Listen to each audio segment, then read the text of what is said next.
Peran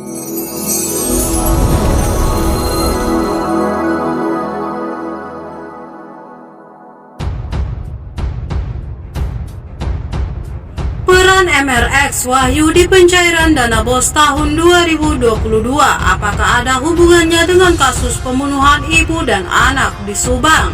Namun sebelum lanjut di pembahasan, mohon subscribe channel ini dulu agar channel ini makin berkembang. Bila sudah, mari simak videonya. MRX mengabdi di Yayasan Bina Prestasi sejak September 2021 hingga April 2022. Saya mengabdi di yayasan itu kurang lebih 8-9 bulan, kata MRX di channel YouTube Koin 1077. Diakuinya yang menginginkan dirinya untuk menjabat bendahara di sekolah adalah Yosep Hidayah sebagai pembina. MRX mengatakan yang menjabat kepala sekolah tahun 2021 adalah Pak Wahyu, sedangkan pejabat bendahara saat itu adalah Mbak Amel, kata MRX. Kemudian MRX mengakui terkait Yosep menceritakan laptop yang dibawa Wahyu dan laptop yang dimaksud diambil olehnya MRX di rumah Wahyu. Cerita itu memang benar adanya karena di situ laptop ada data siswa dan laptopnya ada di Pak Wahyu, ucapnya. Saat pengambilan laptop di rumah Wahyu, tambahnya diambil di bulan Oktober 2021 dan diserahkan langsung. Disebutkan MRX di laptop yang dimaksud tercantum semua data yayasan termasuk tentang keluar masuk siswa serta keluar masuknya dana. Bahkan MRX menyebutkan hilangnya data siswa sebanyak 150 orang berbarengan dengan pencairan dana sebesar 230 juta di bulan Oktober 2021. Dan Pak Yosep saat itu diwawancara media, tapi ternyata pencairannya itu hanya sedikit, tutur MRX.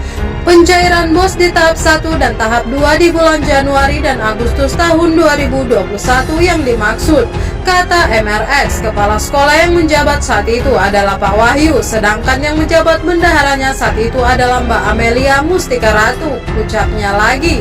Diakuinya saat pencairan dana BOS di tahap 3 dirinya sudah ada, itu artinya pencairan BOS di tahap 3 adalah bulan Oktober dan diterima saya, sedangkan kepala sekolahnya masih Pak Wahyu, tambah MRX. Dan pengambilan pencairannya tambahnya lagi di bulan November 2021 diambil Pak Wahyu bersama dirinya.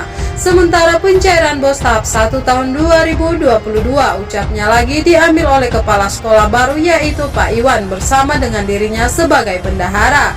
Itu artinya Pak Wahyu sebagai kepala sekolah lama sudah keluar sejak pencairan BOS atau bantuan operasi sekolah tahap 3 di tahun 2021 dan dia keluar, kata MRX.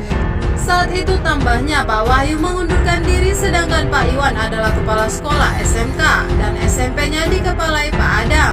Saat itu diketahui oleh Pak Yoris, sedangkan sinkronisasi dapodik siswa dan input penggunaan dana BOS dilakukan oleh Amel dan Yoris, tuturnya.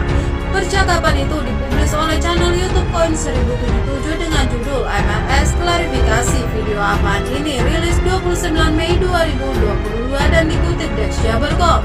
Di channel itu Koin 1077 menampilkan rekaman suara hasil wawancara yang mengupas keberadaan sosok MRX di Yayasan Bina Prestasi Nasional. Bagaimana tanggapan kalian? Jangan lupa like, komen, dan tekan tombol subscribe.